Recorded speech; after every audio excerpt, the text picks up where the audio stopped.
बिस्मिल्लाहिर्रहमानिर्रहीम। स्टूडेंट्स, मैं उम्मीद करता हूँ आप खैरियत से होंगे। आज हम exercise number 1.6 ninth class math exercise number 1.6 science group के एक बड़ा इंपॉर्टेंट टॉपिक को डिस्कस करने जा रहे हैं। मेरी मुराद क्रैमर रूल।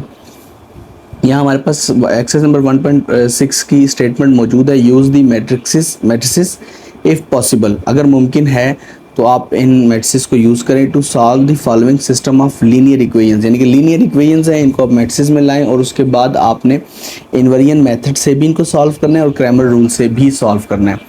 तो यहाँ स्टूडेंट्स जो बात सोचने की है वो ये है कि हमारे पास दो लीनियर इक्वेशंस हैं, हमने इनको इन्वेरिएंट और क्रैमर दोनों रूल से सॉल्व करना है।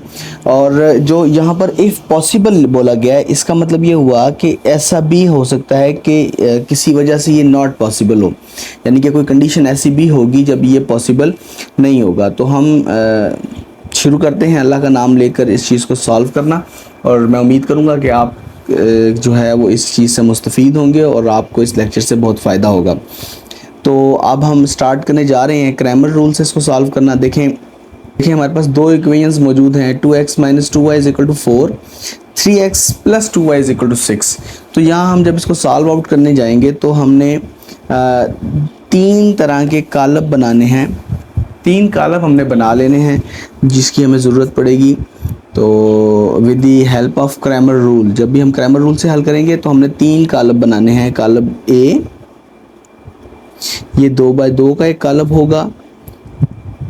इसी तरह कालब AX, ये भी 2x2 का एक कालब होगा।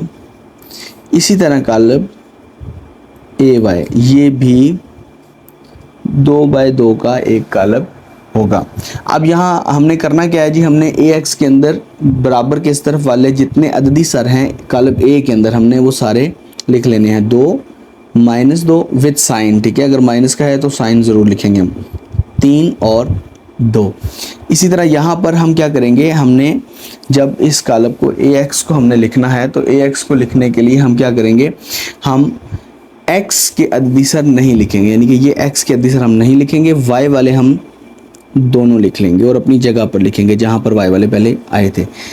एज इट इज़, जैसे AY के अंदर हमने AX के अंदर हमने X वाले नहीं लिखे, इसी तरह AY के अंदर हम Y वाले नहीं लिखेंगे, हम X वाले अददी सर लिखेंगे।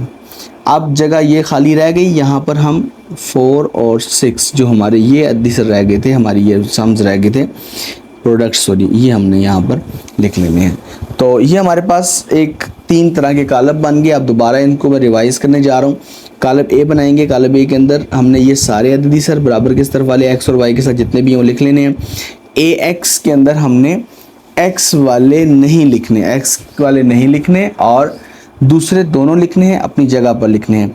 AY के अंदर हम Y वाले नहीं लिखेंगे, X वाले दोनों लिखेंगे, अपनी जगह पर लिखेंगे। अब जो जगह खाली रह गई है वहाँ पर हम 4 और 6 हम इस तरह लिख लेंगे, ठीक है। अब स्टूडेंट्स, मुझे उम्मीद है कि आपको यहाँ तक समझ आ चुकी होगी। तो अभी हम क्वेश्चन सॉल्व करने की तरफ जाते हैं। तो पहले हमने सबसे पहले लेना है जो हमें ज़रूरत है, जो हमारी रिक्वायरमेंट है वो है X की वैल्यू हमने मालूम करनी है और Y की वैल्यू मालूम करनी है। तो इसके लिए हमें ज़रूरत पड़ेगी A के डेटर्मिनेंट की। किसकी? A का determinant of A। So determinant of A 2 - 2 3 और 2। Now determinant of A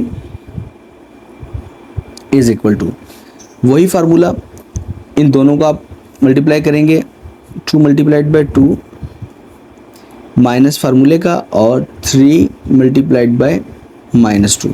now determinant of A is equal to 2 time 4 minus और ये -6 आ जाएगा आपका। यहाँ हमारे पास क्या रह गया, determinant of A is equal to 4 + 6। Now determinant of A is equal to 10। ये हमारे पास एक वैल्यू आ गई कि डेटर्मिनेंट ऑफ A जो है वो आपका इक्वल टू 10 है। इसी तरह हम डेटर्मिनेंट ऑफ AX लेंगे, यहाँ मैं लाइन लगा लूँगा ताकि आसानी हो जाए और स्पेस बन जाए।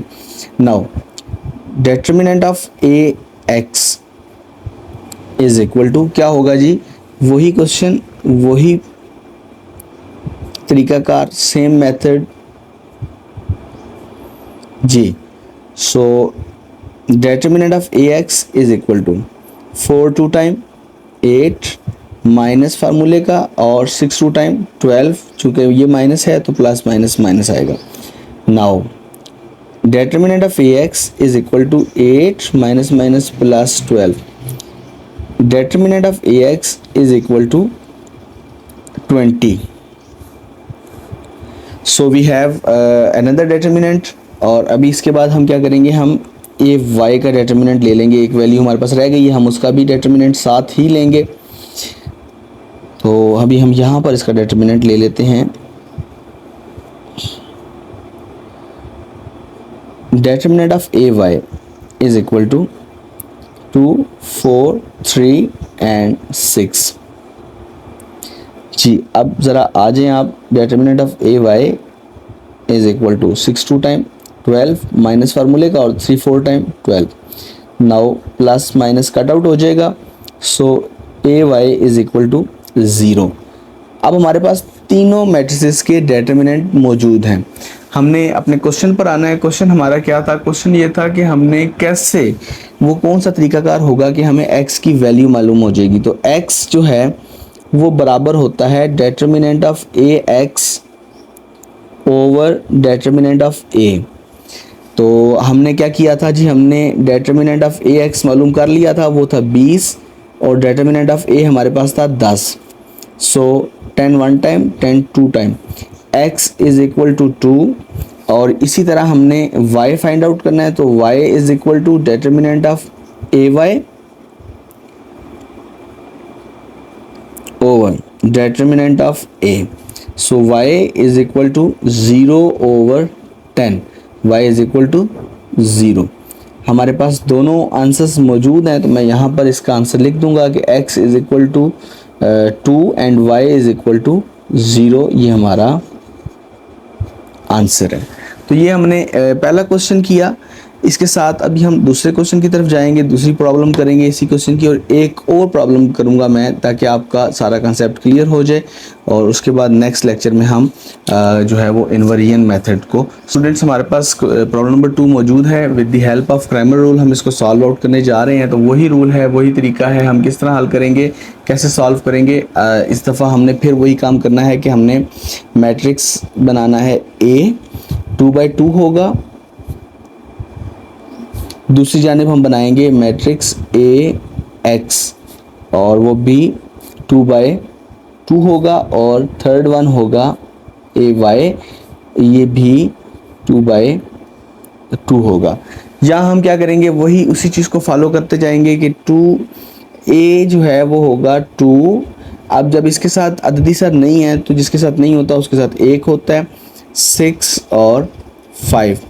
यहाँ AX के अंदर हम X वाली वैल्यूज़ नहीं लिखेंगे, Y वाली लिखेंगे, और अपनी पोजीशन को नहीं छोड़ेंगे।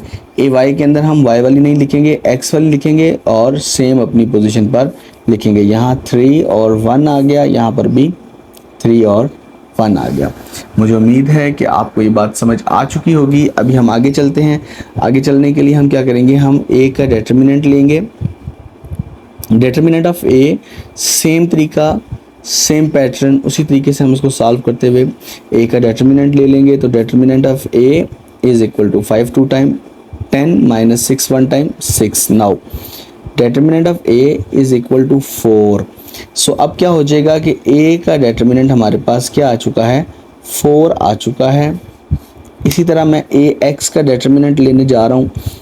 सो AX का डेटर्मिनेंट होगा 3 1 1 5। ओके, सो AX का determinant is equal to 5 3 time 15 minus 1 1 time 1।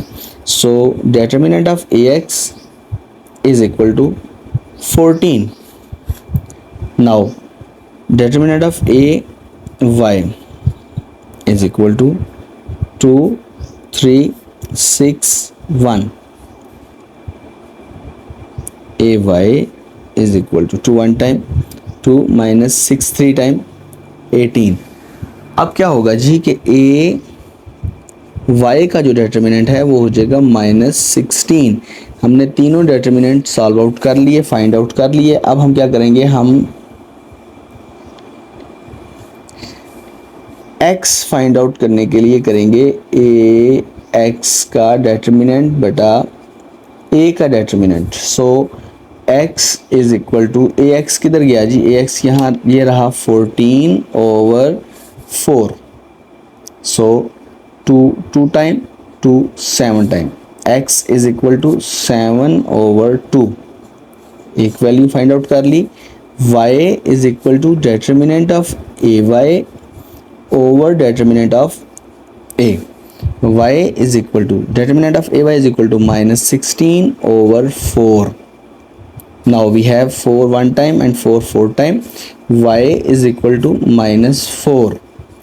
लें जी, अब हमारे पास दोनों आंसर्स मौजूद हैं, तो हम इसको इस तरह करके x is equal to 7/2 and y is equal to -4, ये हमारे पास दोनों आंसर्स मौजूद हो गई। हमारी प्रॉब्लम नंबर 2 भी सॉल्व हो गई। अब जो उसने लिखा था कि इफ़ पॉसिबल, तो अब हम उस चीज़ को डिस्कस करेंगे कि क्यों पॉसिबल नहीं होगा, ऐसी कौन सी कंडीशन है जहां आके हमारा ये क्वेश्चंस पॉसिबल नहीं होगा। तो पांचवा जो है इसमें प्रॉब्लम जो मैं आपको बता रहा था कि इफ़ पॉसिबल स्टेटमेंट में क्यों कहा गया, तो अब देखें यहाँ पर हमारे पास 3x - 2y = 4 और -6x + 4y = 7 है। तो जब मैं इसमें मैट्रिक्स बनाऊंगा तो आपको पता है कि एक कॉलम बनाया जाता है 2/2, उसका ऑर्डर होता है, मर्तबा होता है। तो ये देखें 3 -2 -6 और 4 हो जाएगा। इसी तरह कॉलम AX बनाया जाएगा। सो AX के अंदर हमारे पास X वाली वैल्यूज़ नहीं आएंगी, -2 और 4 आ जाएगा। और AY बनाया जाएगा, AY के अंदर हमारे पास Y वाली वैल्यूज़ नहीं आएंगी, 3 और -6 आ जाएगा। जो जगह खाली है, स्पेस खाली है, वो 4 और 7 के साथ फिलअप कर दी जाएगी। नाउ अब मैं जब A का जो है वो डेटर्मिनेंट लूँगा, तो हम यहाँ देखेंगे कि ये हो जाएगा इस तरह करके, कुछ इस तरह होगा 3 -2 -6 और 4 जी। अब हम इसको देखेंगे कि A का determinant is equal to 4 3 time 12 minus फार्मूले का माइनस प्लस 6 2 टाइम 12 जी। Determinant of A is equal to 12 -12 plus minus cut out हो गया, तो determinant of A is equal to 0। Now अब जब आप देखेंगे कि जब A का जो है वो डेटर्मिनेंट 0 आएगा, तो आप उर्दू में इसको नादिर कालब कहते हैं। क्या कहते हैं? नादिर कालब। और इंग्लिश में आप इसको सिंगुलर मैट्रिक्स कहते हैं। तो याद रखें, जब आपका कालब A जो है वो नादिर कालब हो या सिंगुलर मैट्रिक्स हो, तो आप क्रैमर या इनवेरिएंट दोनों तरीक़ों से क्वेश्चंस को, इक्वेशंस को सॉल्व आउट नहीं कर पाते। तो इसी वजह से जो है वो आपका वो पॉसिबल नहीं होता। तो आप यहाँ पर लिखेंगे, चूँकि एक नादिर कालब है लिहाजा इसका हल मुमकिन नहीं है। और इंग्लिश में लिखेंगे सो A is a singular matrix, so that's why it's not possible. ठीक है, तो ये आपके पास जो है एक मुमकिन हल नहीं मुझे इसका आपको मिल सकता, लिहाजा आप इसको सॉल्व नहीं करेंगे। तो हमारे पास जो क्वेश्चंस हैं वो शायद इस इक्वेशन के 1.6 के क्वेश्चंस 8 हैं टोटल जो हैं वो। पहले क्वेश्चन के 8 पार्ट्स हैं और 8 पार्ट्स में से आपको मैंने 3 करवा दिए हैं। बेसिक कंसेप्ट मैंने आपको दे दिया है। इसके बाद आप जो है बाकी क्वेश्चन सोल्व करेंगे। अगर किसी किस्म की प्रॉब्लम हो तो आप कमेंट सेक्शन में बता सकते हैं। तब तक के लिए अल्लाह मेरा और आप सबका हामी नासिर हो। अल्लाह हाफिज़।